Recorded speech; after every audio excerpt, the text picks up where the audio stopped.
Olá, eu sou o Raoni Kuzma Eu sou Daniel Faldin. E eu sou o Júlio. e esse é mais um Deepcast, nosso bate-papo sobre design, inovação e percepção, e hoje com uma pessoa muito bacana, que é o Júlio, e ele é formado em design gráfico pelo Senac e tem uma especialização que bate uma baita de uma inveja, que é a parte da tipografia. Meu amigo, conta um pouquinho de você, quem que é o Júlio na fila do pão e, cara, fala um pouco desse bagulho de tipografia pra gente, por favor. Muito obrigado aí pelo convite, Raoni e Daniel. É um grande prazer estar aqui com vocês falando. E quem sou eu na fila do pão, né, cara? Isso é uma pergunta aí que eu diria que eu sou um curioso, cara. Eu sou uma pessoa muito curiosa com tudo. E eu sou apaixonado, cara, por arte, música, dança, letras principalmente. E como você mesmo disse, a minha história com a tipografia, ela é bem forte, assim. E, e vai ser um prazer enorme poder falar a respeito. Eu, como você mesmo disse aí, eu sou formado em design gráfico pelo Senac, e lá eu tive um contato bastante intenso ali com essa parte tipográfica, ainda logo nos primeiros semestres, se eu não me engano. E lá foi assim o que o pessoal fala que é paixão à primeira vista, né? Ou à primeira leitura, talvez. E, e foi muito. Para mim foi muito legal, porque eu sempre fui uma pessoa que gostou sempre de coisas um pouco mais antigas, de escrita, de idiomas, e eu vejo a tipografia, né, e o poder que ela tem como algo assim muito inerente ao ser humano como um todo, né? Eu acho que a nossa humanidade, a gente chegou onde nós chegamos por conta das letras também, né? Por conta do registro do que está sendo do que aconteceu, seja ele histórico, do que está acontecendo no momento, como forma de comunicação, né? E, e eu até inclusive gosto muito de uma frase de um tipógrafo super legal assim, que é o Frederic Gaudi, que ele fala que de todas as conquistas, né, da mente humana, que o nascimento do alfabeto é a mais importante. Bonito isso. E eu sou muito assim de acordo, assim. A tipografia ela tem um papel nas nossas vidas que é como basicamente o ar que respiramos, né? Se você for levar em consideração a quantidade e quantas vezes que nós nem percebemos que estamos usando, né? Que estamos utilizando esse ar que seria a tipografia, né? Então, e, e aí nesses primeiros momentos, né, tomando um pouquinho a questão da tipografia, quando eu vi toda essa coisa da construção dos tipos móveis, ali mais no início, né, do século XV e tudo mais, com o desenvolvimento que foi tendo com as prensas, os outros tipos de impressão e como chegamos até hoje com a tipografia digital, tudo foi algo que para mim sempre me deixou muito envolvido, muito querendo fazer, querendo acontecer, né. Então, minha história com a tipografia foi bem assim, dessa forma, e eu acredito que, assim, basicamente é isso. Não sei se eu já começo a Sim, falar um pouco mais ou se vocês gostariam de emendar alguma pergunta, porque olha, já vou avisando, se vocês darem corda, a gente não a Vai, gente vai madrugar aqui hoje, hein. vai longe. a casa é tua, meu amigo. Ah, obrigado. Júlio, assim, para quem não te conhece aí, eu queria que você falasse um pouco da sua trajetória profissional, né? Então, Perfeito. não só profissional, mas também acadêmica, porque Uhum. você tem muita coisa bacana ali que você estudou, que você hoje aplica nos projetos da agência. Então, conta pro pessoal aí quem é o Júlio aí nessa jornada aí profissional. O Júlio como designer é relativamente recente, digamos assim. Eu tenho uma outra graduação que é de comércio exterior. Eu, tra- eu, eu sou formado em comércio exterior. Trabalhei na área há uns 3 anos, mais ou menos, e detestei. Eu achei assim uma coisa, a princípio, bastante interessante no momento que eu fazia o que eles chamavam, né, de coordenação de embarques e tudo. E aí depois eles me mandaram para uma área muito mais voltada para o financeiro, uma coisa assim muito mais com números. E isso me deixou assim extremamente chateado assim. Eu falei: "Nossa, cara, o que que eu tô fazendo na minha vida?" e tal. Rolou aquela crise existencial. E eu falei: "Cara, eu não quero mais saber disso". E aí eu pedi demissão assim, foi bem isso assim. Eu falei: "Não quero mais saber disso. Que valeu. Só problema, eu quero fazer outra coisa". E aí, e isso é uma das coisas que é muito engraçada, eu sou um pouco dos extremos, né. Então eu estava lá, comércio exterior, aí pedi as contas e o que que eu resolvi fazer? Ah, eu vou dar aula de dança de salão. Então eu resolvi dar Ô, aula de dança de louco, salão. que Pois legal. é, eu fui professor, assim, ativamente de dança de salão por 8 anos, né, e assim, foi uma experiência incrível pra mim, assim, porque primeiro viver de arte é algo que é super desafiador, mas também é muito incrível, assim, é muito, você tem contato com pessoas incríveis, você consegue trazer muita alegria, deslumbre e encantamento para essas pessoas, e poder ensinar, né, poder trazer alguma coisa para essas pessoas e ver o desenvolvimento delas, porque a dança, ela mexe com o corpo e consequentemente muitas outras coisas, né. E você vê aquele seu aluno ali no início, que estava ali super com medo, recuado ali, né, ressabido, e de repente ele se sente todo quando ele dança, e aí ele tem coragem de tirar aquela menina ali para dançar, e ele dá os passinhos dele, e mesmo se errando ali ou lá, eles dão risada e continuam. Isso é muito incrível, assim, é uma coisa muito legal. Porém, obviamente, por conta da dificuldade, né, dessa questão de você viver de arte e tudo, acabou me surgindo, né, uma necessidade de precisar divulgar o meu trabalho como professor, né. E aí eu me peguei: "Poxa, como que eu vou fazer essa divulgação, afinal de contas, né?" Eh, as pessoas precisam saber quem eu sou, precisam saber o que eu faço e tudo mais. Na época eu já estava me especializando em ritmos brasileiros, como forró e samba de gafieira, e aí eu falei: Ok. "Putz, eu preciso fazer Ô, alguma louco, coisa". Pois é, pois é. Eu fiquei em terceiro lugar no campeonato paulista de forró que teve na Tá que época. achando o da quê? hora. Tá achando o quê, o Raoni?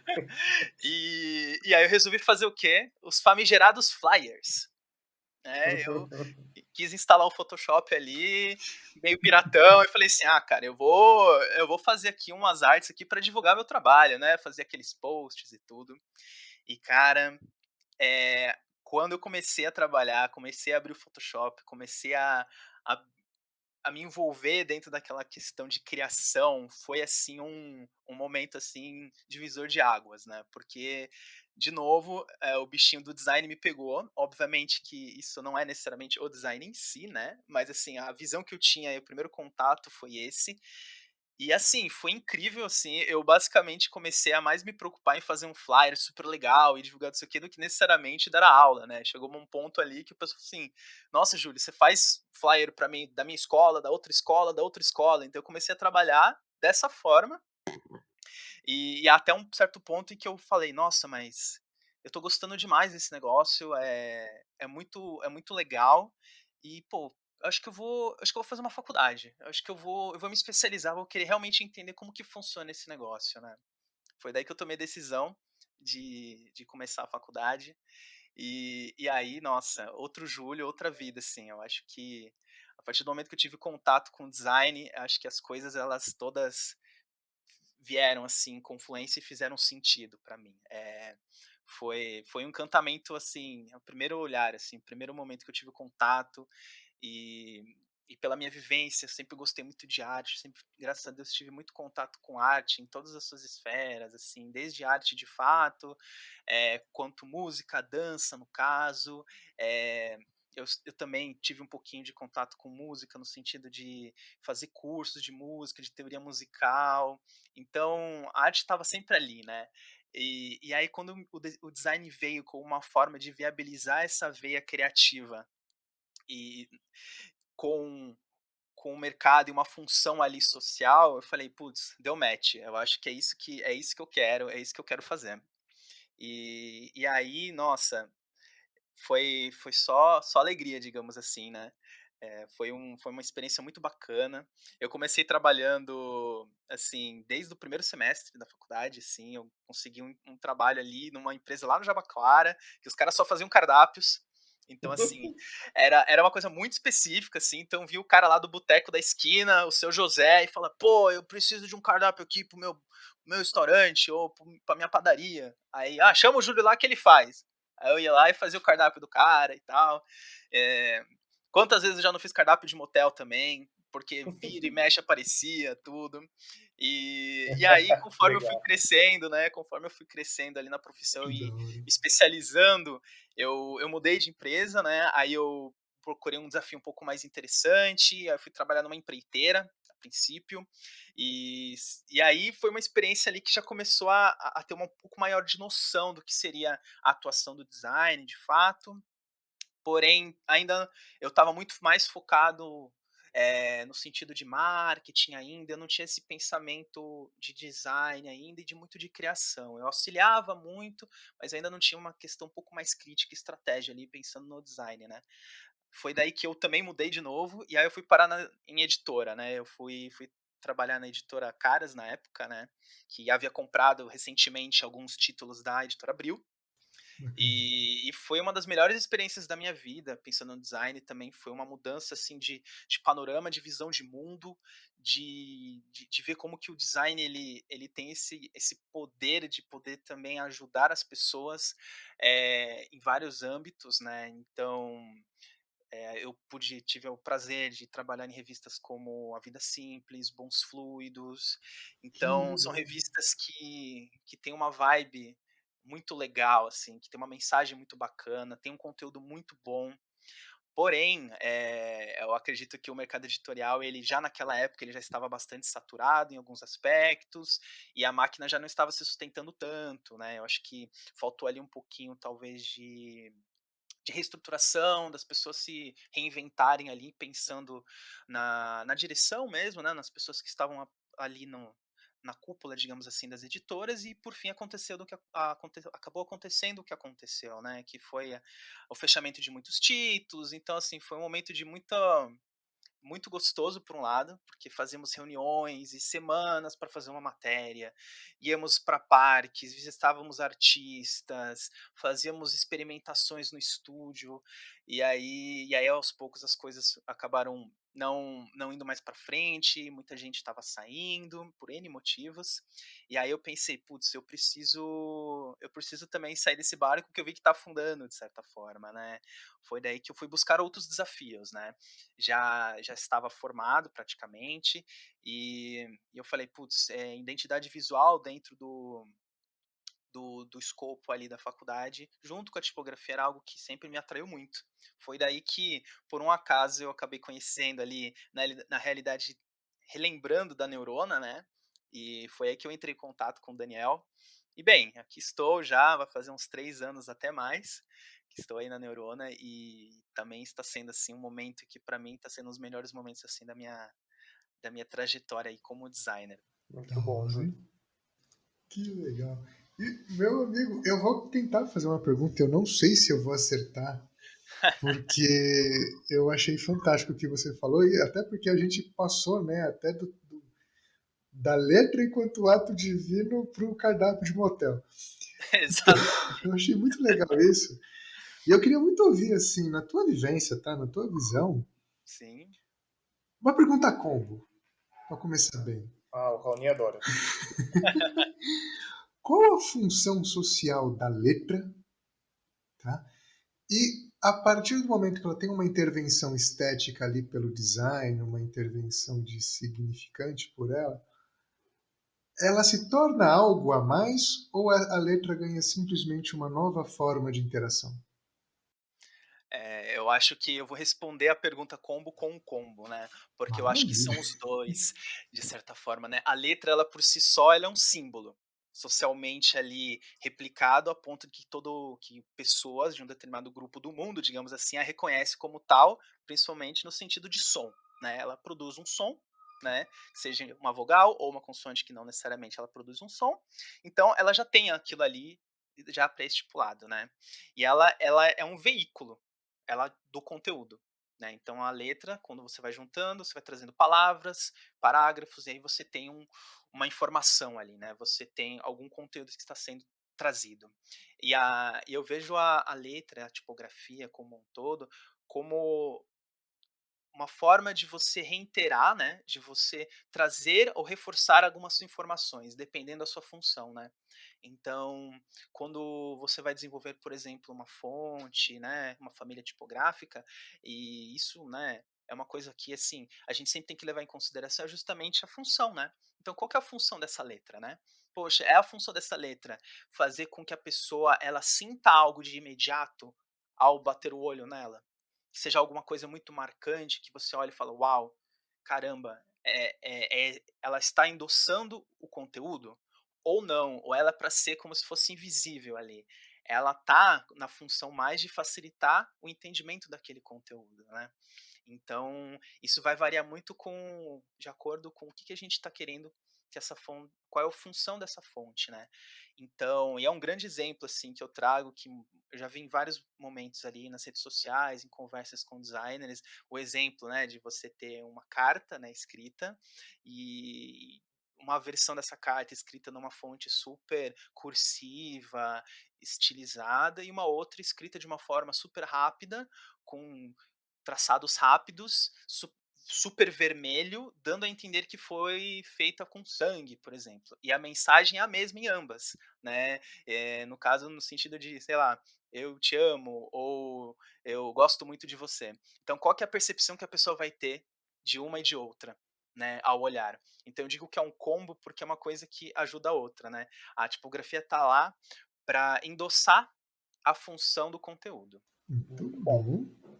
Assim como o design também, né, Júlio? Perfeito. Digo que, os type designers são os meta designers, né, eles fazem design para o designer, né, então assim, e aí a gente vai partir dos mesmos princípios, né, então obviamente a gente vai ter uma questão de briefing, a gente vai ter limitações também que teremos que lidar, então vai ter um projeto, a gente vai fazer RAFs, nós vamos tentar entender qual que é a melhor forma de você equalizar a questão de personalidade e funcionalidade dessa fonte, o que que ela vai trazer. Então, como você mesmo mencionou, né, poxa, o que que essa fonte ela pode trazer para a pessoa, né? E eu digo assim, como vários exemplos, pensando em inspirações, né, que eu acho que é um dos grandes temas aí que a gente pode falar hoje, por exemplo, filmes, né? Você tem muitos filmes que são aquelas entradas de filmes e tem aqueles títulos super estilosos, ou aquela escrita que você bate o olho e você sabe que filme que é, né? Então, é muito icônico. Então, acho que a tipografia ela tem esse poder muito icônico mesmo, das pessoas, elas, ela embutir significado, né? Dentro do É. significante. É muito legal. Ô, Júlio, você está falando aí uma coisa que é muito importante na nossa área de atuação aqui da agência, que que é o tal do branding, né? Que é como que a gente consegue gerar valor, né, através de um propósito, dos valores, a Sim, empresa sim. realmente compreender quem ela é, por que ela está nesse mundo e como que ela gera valor compartilhado para, né, para todo mundo, não só para o cliente. Só que precisa embarcar aí, né, toda uma questão visual para dar luz a toda essa estratégia que a gente desenvolve na parte do branding, né? Claro. E aí eu vejo, né, decodificando um pouco tudo isso, alguns grandes lançamentos aí, ou redesigns de marca que teve nos últimos tempos, e eu vou pegar a Latam como uma marca para a gente debater um pouco aqui.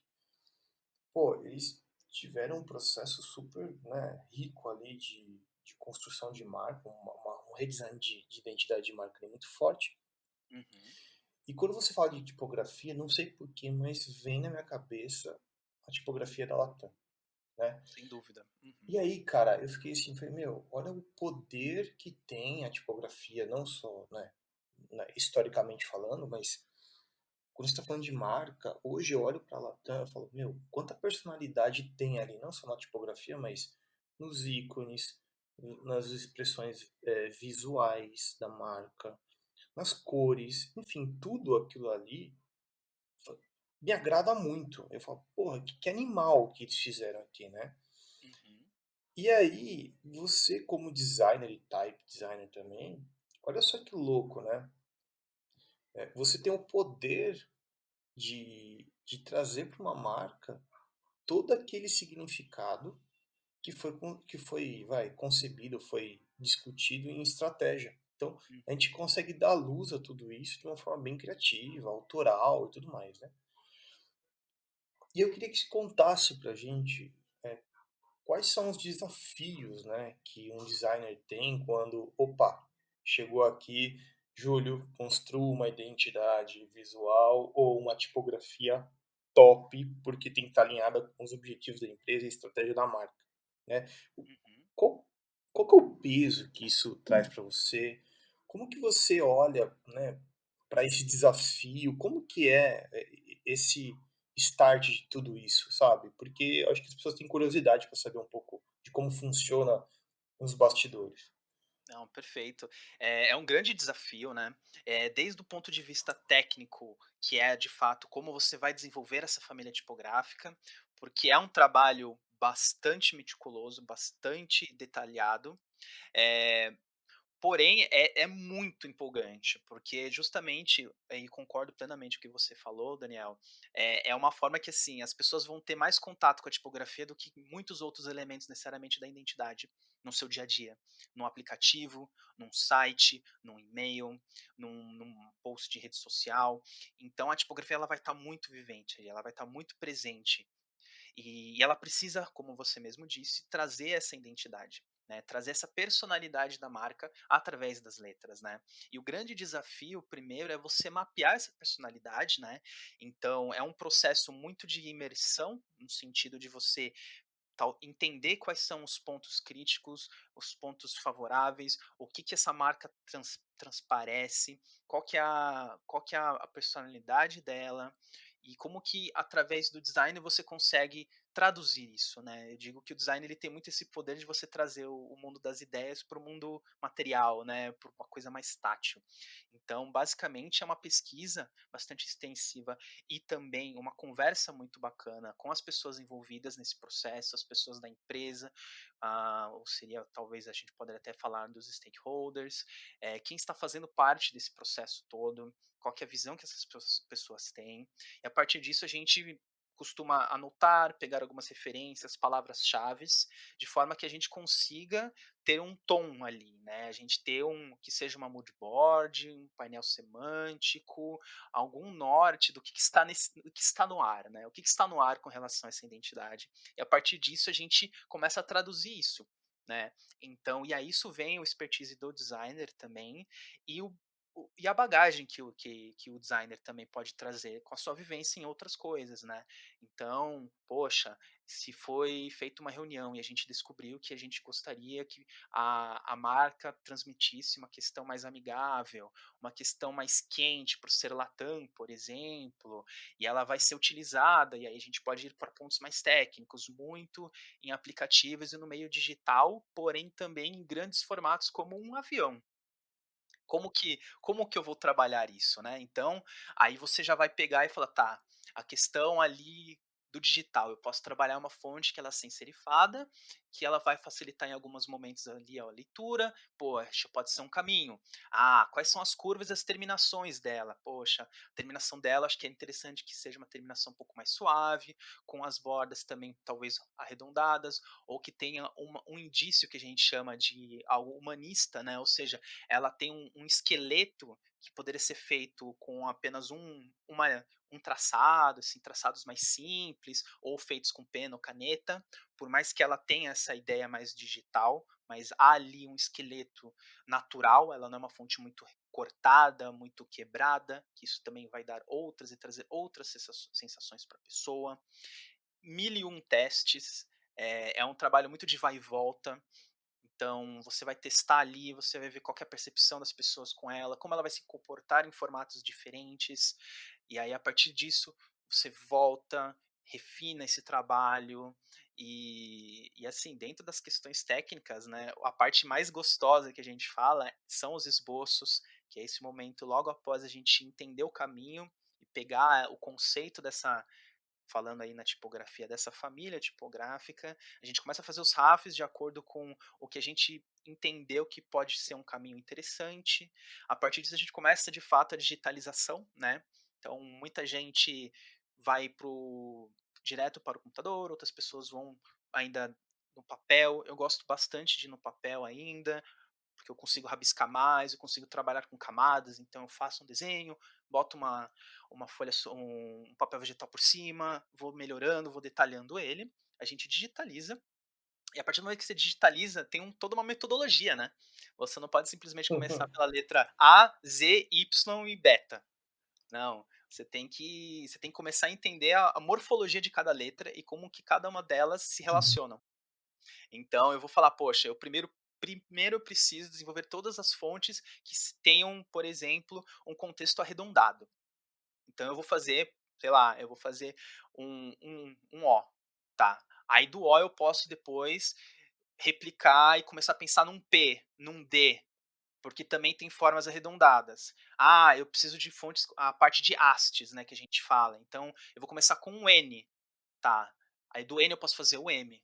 Aí depois eu posso ir fazer um F talvez. E aí eu vou aumentando a família. Por quê? Porque porque ela tem que conversar. Por isso que a gente chama de família também, né? Então as coisas elas têm que se conversar. Por mais que sejam desenhos diferentes, eles têm que ter algo em comum, para que não haja também um ruído ali na comunicação, né? E aí, feito isso, a gente ainda tem que pensar na experiência de leitura que essa pessoa vai ter. Então, eh, poxa, ainda não estou falando nem estilos necessariamente, né, que a gente chama de estilos, que poderia ser, por exemplo, um estilo bold, um estilo itálico, oblíquo, são estilos distintos e tem pesos também, né. Então, que seriam os bolds, os lights, os heavies e por aí diante, né, por assim em diante. Eu não vou entrar em detalhes de questões também de condensadas, expandidas, que aí é mais coisa ainda para se pensar. Mas no geral, após você ter feito os desenhos e aprovado o desenho original ali, do que a gente chama de o alfabeto básico latino, né, que é os nossos até A e Z, né, no caso, caixa alta e caixa baixa, né, que seriam as maiúsculas e minúsculas, você tem que partir para o espaçamento.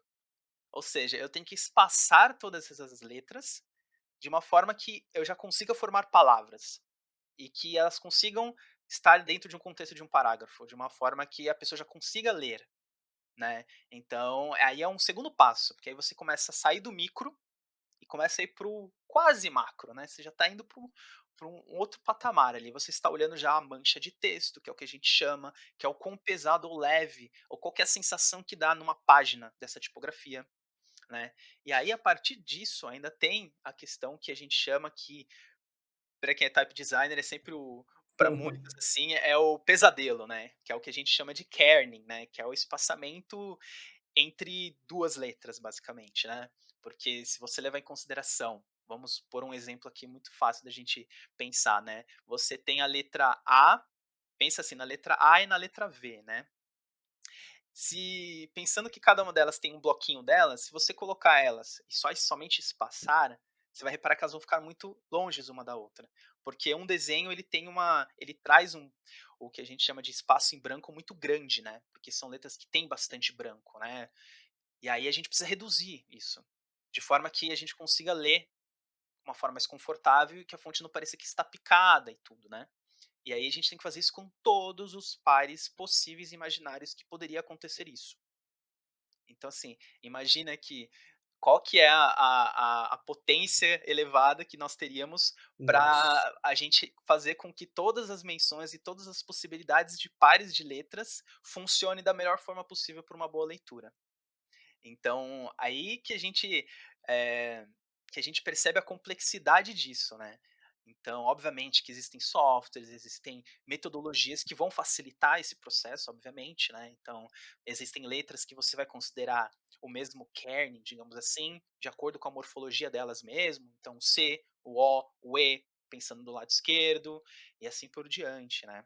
E aí a partir disso, aí sim a gente tem essa família um pouco mais estruturada para ir lançar, né, ou, dando um passo um pouco atrás, pensar quais são os pesos, e se ela vai precisar de uma versão itálica, uma versão oblíqua e assim por diante. Então, assim, é um processo super complexo que muitas imagino. vezes ele acaba se passando desapercebido, porque a gente fala muito que uma boa fonte é aquela que é desapercebida, que as pessoas passam desapercebido, né. Então imagina o trabalho que a pessoa tem para ninguém saber quem é, ninguém saber o que está acontecendo, Nossa. né. Assim, falando obviamente de pessoas leigas e tudo, né.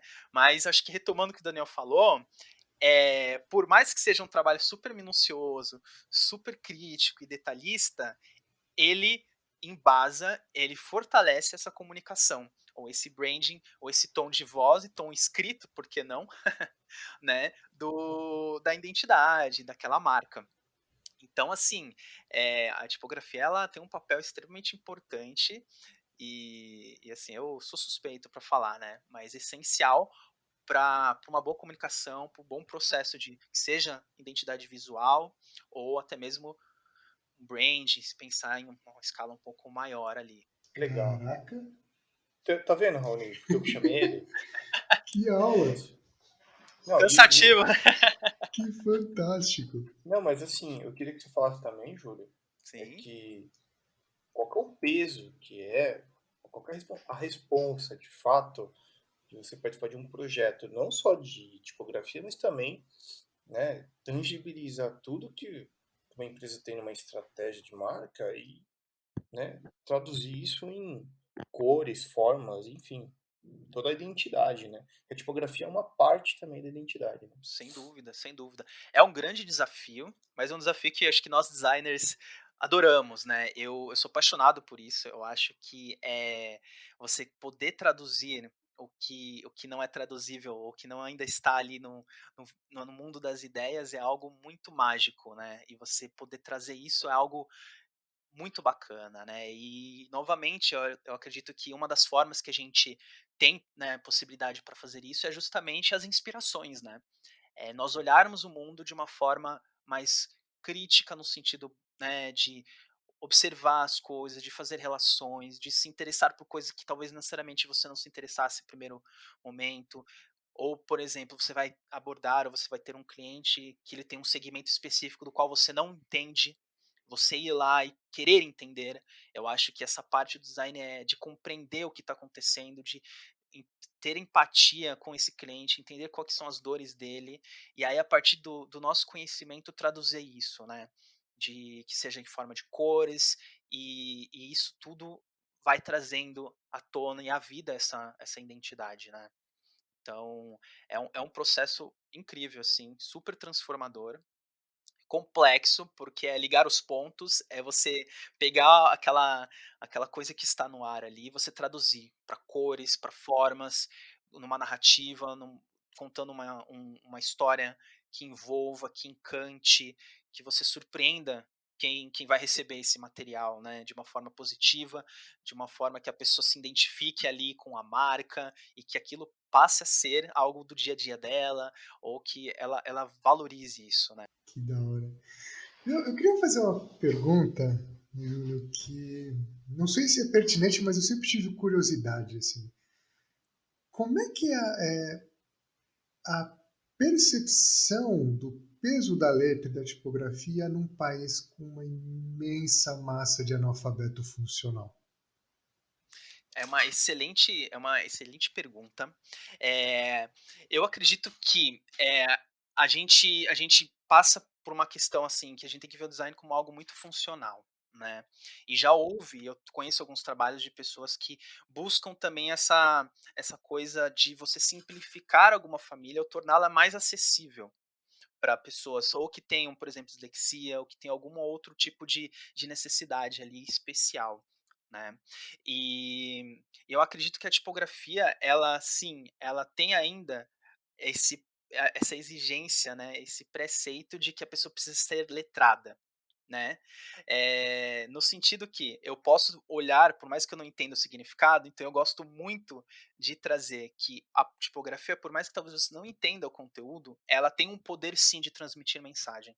Então, basicamente, se você abrir um texto em um outro idioma que você não domine, você pode não saber do que se trata, mas você pode tirar alguma coisa dali só pela tipografia, né.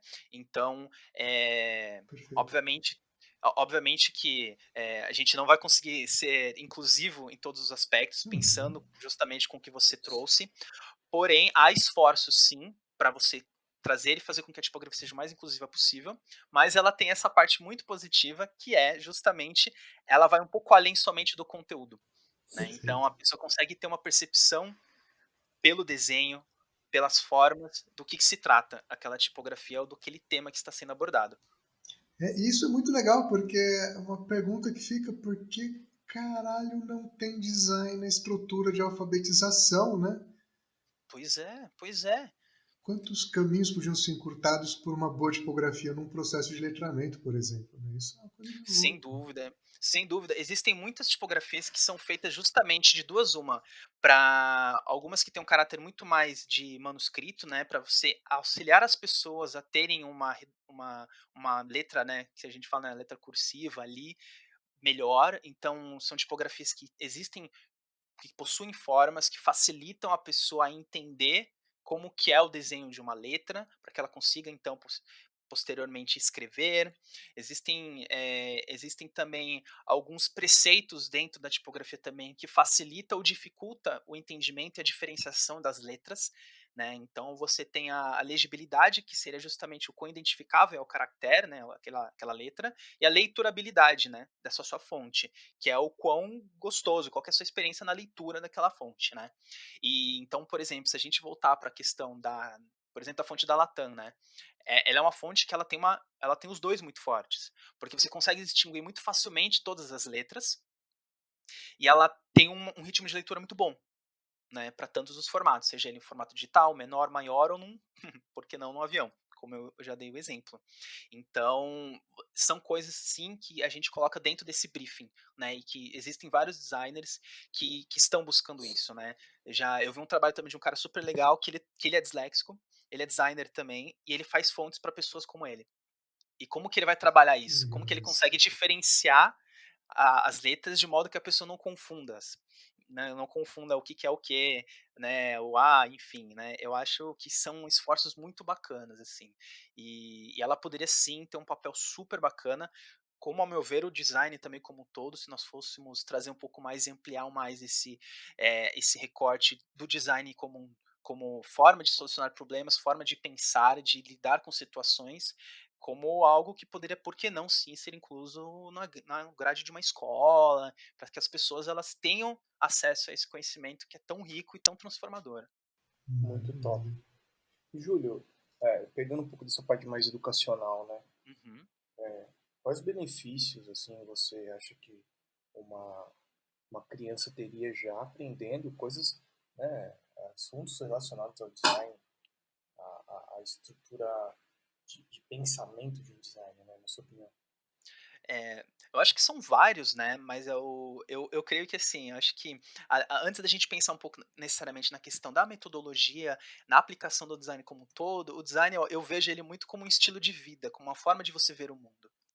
E você fomentar esse tipo de visão, uma visão curiosa, uma visão crítica, uma visão que faz com que você olhe o mundo de uma forma muito ampla, muito aberta, e você absorve, né? Você tem essa tendência de querer absorver mais o que está acontecendo, de você perceber mais ao redor. Então, o design ele tem muito isso, né? E aí, pensando mais em questão de metodologia e tudo, é você ter eh, a ideia de como que você pode pensar em algumas soluções, de como você pode ver determinadas situações, como que você pode entender melhor o que está acontecendo. Então, poxa, imagina uma pessoa que, sei lá, eu estou estudando uma matéria. Imagina que tem muitas pessoas que elas não necessariamente elas vão absorver o conteúdo num livro super extenso e denso. Mas se ela tivesse já um conhecimento de que ela poderia, por exemplo, pensar num mapa mental para seu estudo, isso ajudaria muito essa pessoa, porque aí ela teria a possibilidade de talvez absorver o mesmo conteúdo de uma forma muito mais lúdica, muito mais visual e interessante para ela, que funcionaria muito bem, por exemplo. Então, eu acho que o design, ele, como forma de pensar e de ver o mundo, ele é essencial, assim. Eu acho que, se eu posso contribuir, Por favor, eu acho que a partir do momento que você está olhando para o ser humano sem e, tra dúvida. e Uhum. tratando ele como ser humano, já tem uma coisa muito boa aí. Porque um dos processos mais importantes que a gente tem no design é a imersão, é a pesquisa. Você entender qual que é a função daquele projeto, objeto, enfim, para quem que ele vai ser utilizado, quem vai ser a pessoa que vai utilizar aquilo. Sim. Então, eu acho que só pelo fato da gente pensar como design, como modo de pensamento, estrutura de pensamento organizado, voltado para pessoas, que é isso que o design é, acho que as pessoas já vão crescer, no mínimo, com um pouco mais de empatia. Sem dúvida. É um dos preceitos a empatia, né. E nós fazemos design, afinal de contas, de pessoa para pessoa, né. O nosso cerne são as pessoas, né. Não adianta, por mais que a gente esteja, enfim, trabalhando com uma empresa, a empresa é feita de pessoas, né, então a gente não vai fugir disso. E o ato de escutar, como você menciona, eu digo muito escutar, pois, até tem uma brincadeira um pouco semântica, digamos assim, né, que as pessoas podem ouvir, a gente ouve muito e escuta pouco. E o ato de escutar, que é o você dar atenção, você realmente prestar atenção e tentar entender ali o que a pessoa está querendo comunicar, eu acho que é um ato muito, assim, inerente, assim, ao design. Que maravilha. E meu amigo, uma pergunta também que eu queria ver com você, principalmente pensando esse lado mais histórico de que um momento. E eu lembro muito, por exemplo, quando meu pai usava offset, Legal. Letra 7, você letra diz? 7, letra 7, isso, faz Sensacional. muito Aham. tempo. Eu queria ver um pouquinho com você, que você pudesse passar um pouco para a gente da tua visão, Uhum. dessa, não sei se transição é a palavra adequada, mas desses momentos onde tínhamos ali uma tipografia literalmente orientada para um livro, para uma revista, ou seja, por um ambiente mais analógico. Qual foi a transformação quando se abre o leque digital Uhum. e se o analógico ele se tornou mais rico pela essa oportunidade dentro do digital ou letra é letra em qualquer plataforma? Ótima pergunta. Inclusive, ela é um tema que eu abordo no meu TCC, no meu projeto, que é justamente pegar esse recorte da transformação ali do final dos anos 80, 90, quando a gente começa a trazer os computadores pessoais ali, né, os primeiros computadores ali que vão estar nas casas das pessoas, as pessoas começaram a utilizar isso e ter esse acesso à tipografia digital, de fato, né, porque você precisaria de um sistema operacional para esses computadores, e aí, obviamente, vai ter que ter uma fonte instalada ali, né. E eu acredito que foi uma loucura, acho que no início, né, eu acho que houveram excessos e como toda mudança, tiveram pessoas que adoraram e tiveram pessoas que rejeitaram, né. E que se opuseram ou que sentiram que aquilo seria a perdição, digamos assim, né. Eu acho que você trazendo o digital, ele possibilitou muitas coisas positivas, né. Primeiro que é uma ferramenta, obviamente, que é muito mais rápido, né, você consegue, imagina, as pessoas antigamente para fazer uma tipografia, uma família tipográfica ali, o cara fazia de fato a pulsação ali, né, ele chegava e fazia no metal ou na madeira, esculpia a letra, letra por letra, para depois montar e tudo. É um processo artesanal praticamente, né. E hoje em dia você consegue muito mais facilmente desenhar coisas, desenvolver coisas nesse sentido. Então houve uma grande possibilidade, uma abertura de portas e se tornou a tipografia mais acessível, né, nesse sentido é muito bom. Um dos outros lados positivos do digital foi uma forma de conservação dessas tipografias analógicas também, então você trazer e houve um movimento muito grande, principalmente o que a gente chama de type foundries, né, que são aquelas empresas que são as fundições tipográficas, que começaram a digitalizar o acervo delas, que era totalmente analógico, e colocando isso para comercializar, para vender também. Então, você consegue ter uma questão histórica ali também de você guardar isso. E o analógico ele foi, obviamente, base para toda a experimentação digital que foi acontecendo nos anos seguintes. Então, o que foi acontecendo muito primeiro, a digitalização. Então, a gente vai pegar uma fonte e digitalizar ela. Porém, pensando que era uma tecnologia nova, você não tinha computadores com telas de retina, com não sei quantos DPIs de resolução para você trabalhar uma tipografia super fina e detalhadíssima, como hoje em dia a gente tem essa possibilidade. Ou seja, foi muito legal, porque eles tiveram que começar a retomar um pensamento quase pixel a pixel para desenvolver uma fonte. Então, você tem várias pessoas no início ali desse movimento que eles praticamente eles desenhavam quadradinhos por quadradinhos e depois aquilo se tornava uma letra e posteriormente uma fonte. Então, houve também muita experimentação. Acho que foi um momento incrível de experimentação. Você tem várias revistas como a Que Imigre, legal. por exemplo, que você tem capas e capas com experimentações de tipografia para tudo que é lado, invertendo, trocando. Era realmente assim uma experimentação para ver. E aí, o que, que a gente consegue fazer com essa ferramenta nova que é esse meio digital, né? Então foi uma loucura, mas foi muito positivo. E, mas o analógico ele sempre ficou presente, né? Então eu digo que assim houve um afastamento muito grande após o momento de você pensar somente em digitalizar, né? Uhum. Então você experimentou muito o digital e agora você às vezes está cada vez mais querendo trazer um pouco mais a veia. Obviamente que isso vai depender do briefing, do projeto, de por que, que você está desenvolvendo aquela fonte, obviamente, mas há um movimento também para você trazer através do digital o que era o analógico, que era a sensação vernacular, ou aquela coisa que você olha e bate ali, aquela fonte que a gente talvez possa chamar ali de uma forma mais ampla ali, um brush script, né? Uma fonte que é feita ali com que seja com uma pena, que seja com alguma caneta específica que traz esse contexto que a gente chama de vernacular ou que essa coisa manual. Então agora a gente, de uma certa forma, está tentando replicar no digital o que era feito analógico, né? Então também há esse caminho de volta. E o analógico, ele vai ter suas especificidades e o digital vai ter as suas também.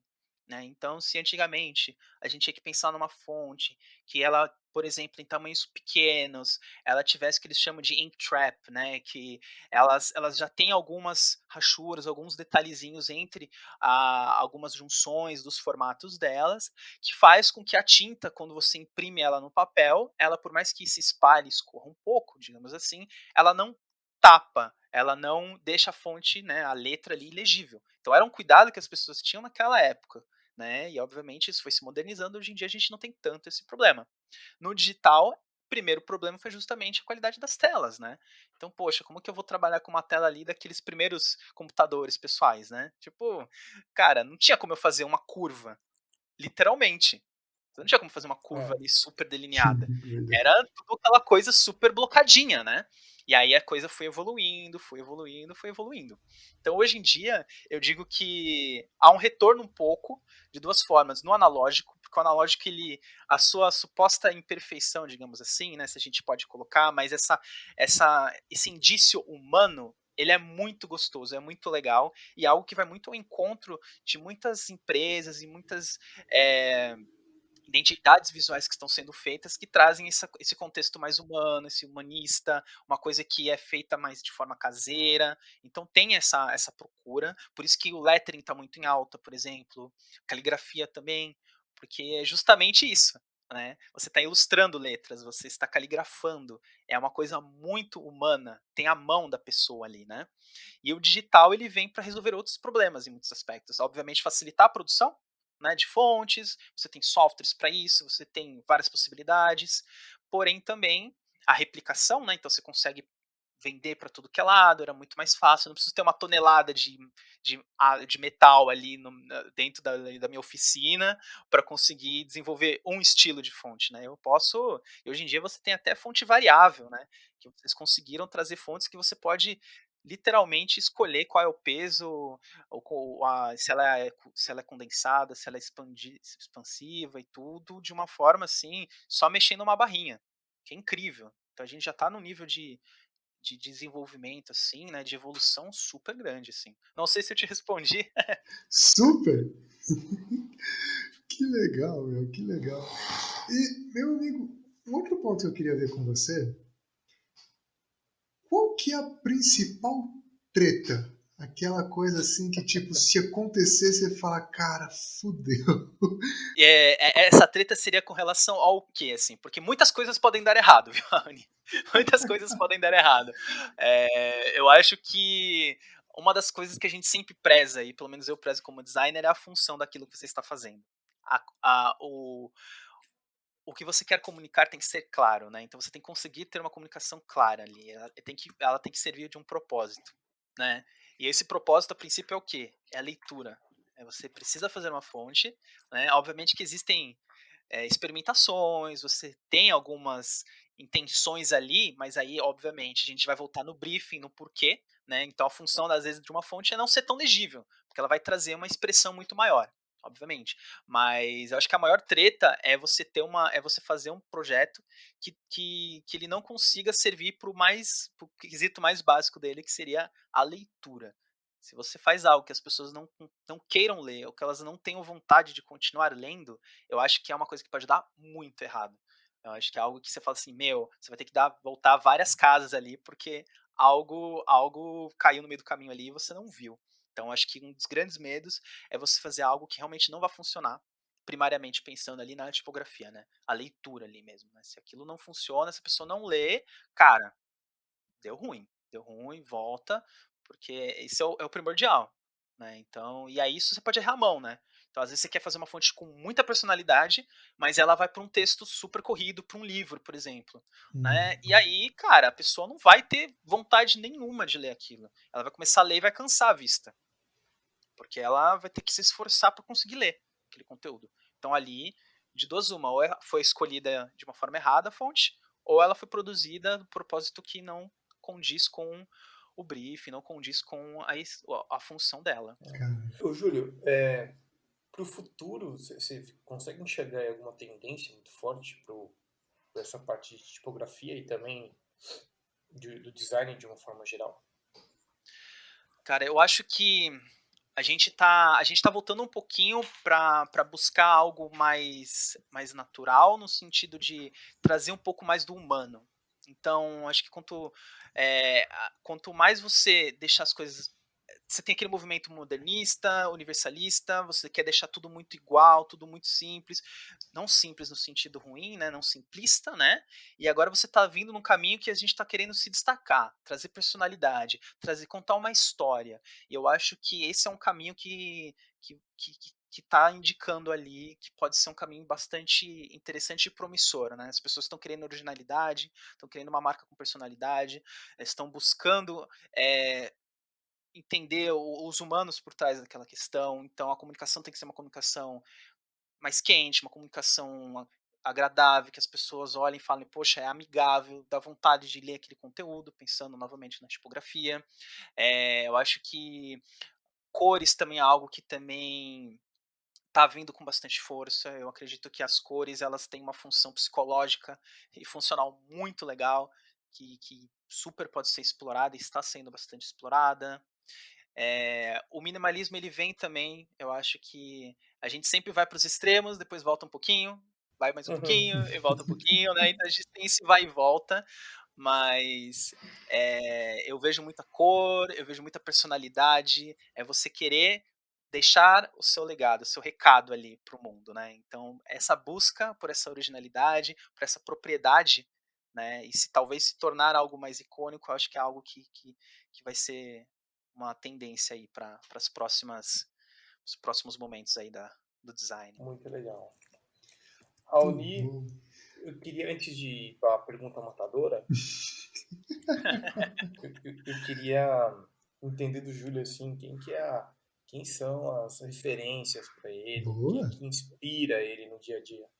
Ah, legal. Nossa, é engraçado porque eu sou um cara que eu gosto de muita coisa e muita coisa me inspira, né? Então, é desde de um músico específico, é um diretor de um filme, é um artista ali que faz uma coisa experimental muito louca, é um designer ali que, enfim, que trouxe uma ideia diferente ou que quebrou com uma ideia da época, né? Então, eu gosto muito, por exemplo, né, se a gente for pensar e fazer um recorte ali, digamos assim, mais voltado para o design, né? Eu gosto muito, por exemplo, do Saul Bass, né? Que eu não sei se vocês conhecem o trabalho dele, mas ele foi um designer, né? Ele é um designer gráfico americano. E ele ficou bem famoso, assim, pela criação de alguns pôsteres, né? De filmes, principalmente, né? E ele tem uma veia tipográfica muito forte também. Então ele fez vocês provavelmente devem lembrar do Iluminado, Vertigo, ele fez Hum. vários títulos de vários filmes, né? Então ele tem uma característica ali, ele tem uma marca ali muito legal. E ele fazia tudo na mão, e tem um trabalho tipográfico assim, meu, sensacional, que é muito bacana. Eu gosto muito também da veia do Mario Fioretti, na questão do design, e aquela capacidade, né, de você pensar nele como soluções de problemas. Eu acho muito legal também essa veia do design. Eu adoro o trabalho da Paula Scher. Ela tem um trabalho muito bacana também, bastante forte com relação à tipografia. Ela se apropriou de muitas coisas assim icônicas dentro da história do design gráfico, né, como construtivismo russo, para fazer pôsteres pro teatro de Nova York. Ela fez muitos o que a gente chama de capas de álbuns, de CDs, assim, na época não necessariamente eram CDs, que é muito legal, assim, é um trabalho gráfico, visual, muito bacana. Tirando essa linha mais construtivista, uma coisa mais bauhausiana e tal, eu gosto muito do David Carson, que é um cara que é surfistão, assim, e ele também vem muito nessa leva, assim, da época, como até mesmo o Rano perguntou, da questão do digital ali, da tipografia digital, que é um cara que ele meio que assim, o pessoal chama ele do movimento grunge, assim, da tipografia, ele é meio porra loucão, assim, então enquanto todo mundo tava querendo fazer a coisa mais linda e maravilhosa, ele tava querendo quebrar regra, experimentar e tacar fogo no parquinho, assim, e eu gosto muito disso, porque a gente às vezes acaba ficando muito, função, coisa muito na caixinha, e aí vem um cara e chuta tudo isso. E é sensacional, assim. E eu lembro de um parênteses, assim, né? Que esse Carlson, ele tava fazendo uma revista que ele trabalhou bastante, que chama Ray Gun, né? E aí tinha uma entrevista de um cara, assim, que ele leu a entrevista e ele tava para fazer a paginação, né? O layout da revista, e ele achou muito chato o conteúdo. Ele falou assim, meu Deus, que conteúdo chato, cara. E é o que ele fez, ele pegou o conteúdo inteiro do texto e ele colocou todo o texto, a fonte que ele utilizou para esse texto foi Dingbats. Ou seja, foi uma fonte que só tem ícones e bolinhas e símbolozinhos. Símbolos, é. Porque ele falou que era mais legal ver os símbolos do que o conteúdo. Então, assim, ele tirou onda, né? Ele falou assim, isso aqui, cara, pelo amor de Deus, deixa eu trocar isso aqui, porque ninguém nem precisa saber do que está se tratando essa questão. Acho que voltando para os brasileiros, cara, eu gosto, assim, eu sou muito grato, de certa forma, né? Tanto pelo Aloysio Magalhães, né? Porque ele é um cara que, pô, ajudou a fundar, né? A primeira escola ali de design. Então, eu acho que e ele tem uma veia muito forte com relação à educação, obviamente. O Alexandre Volner, que é um cara que também, trazendo essa questão do design mais modernista, veio e fez muita coisa bacana, estruturou muita coisa também da nossa profissão. E saindo um pouco dessa curva, eu gosto muito do Bruce Lee, cara. Eu gosto muito do Bruce Lee, porque aquela. Essa você não esperava. Eu gosto muito dele, porque eu lembro até hoje que a primeira vez que eu vi aquela entrevista que ele fala da água, e que seja água, e não sei o que, aquilo eu achei sensacional. E eu acho que nós, como designers, temos que ser também muito flexíveis, né? A gente também tem que navegar por várias ondas, por vários lugares e formatos, para conseguir dar forma para as coisas. Então, eu gosto demais, assim. Então, respondendo aí, Daniel, tem muita coisa, muitos designers, muitas pessoas, mas Muito bom. basicamente é isso, assim. Esse que é o legal, o mix, né? Sim, sim. Basicamente é isso. Que maravilha, meu amigo. E, indo aqui para o final, a gente tem uma pergunta aqui de Gilvan que é Ai, ai, ai. sempre fantástica e já segue aqui para você, meu amigo, depois de todo esse conteúdo Opa, fantástico que você passou para a gente. obrigado. Júlio, Ah, qual o legado que você quer deixar para o mundo, meu amigo? ai, ai, ai. Olha, boa pergunta, boa pergunta.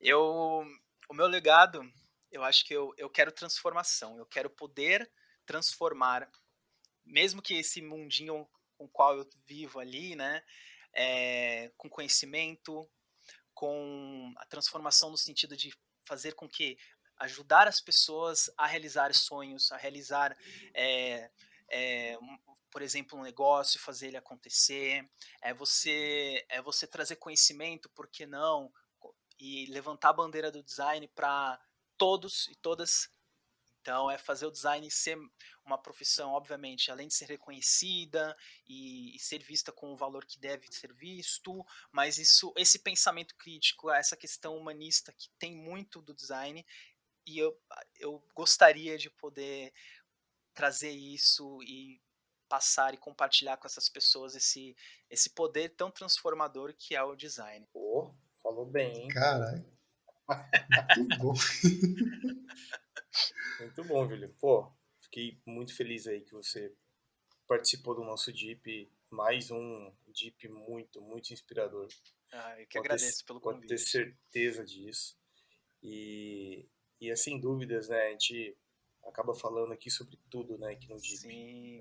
Desde experiência, design, inovação, percepção, branding, experiência de consumo. E a gente nunca tinha falado de tipografia, de fato, aqui. Né, Raoni? Eu acho que foi o primeiro bate-papo, né, que a gente teve com isso. E, é incrível o que você falou. Tipografia tem tudo, né? Então, além de ser além de conectar com a gente historicamente, ela também está presente, cara, em tudo, né? Realmente em tudo. No digital, no impresso, no logo, na embalagem. Né? Sem dúvida. Ou seja, é um tema que eu acho que a gente precisa logo em breve discutir um pouco mais para a gente trazer alguns exemplos ali, uns cases bacanas que tem no mercado para trazer aqui pro pessoal, né? Com certeza. E isso dá muito papo no boteco. Puta que pariu, isso aí. Nossa, demais. Mas maravilha. Meu amigo, eu queria te agradecer imensamente pela presença, Júlio, foi fantástico. Parabéns pela jornada, meu amigo, e que muitos te ouçam. Muito obrigado e fico muito feliz pelo convite novamente. Que maravilha. E Dani, obrigado por mais um episódio. Parceria fantástica. Já vamos chegar no 100 daqui a pouco. Dá mais um mês pra gente. A gente é bravo, né? Maravilha. E, gente, muito em breve, mais um Deepcast pra vocês. Até já. Tchau.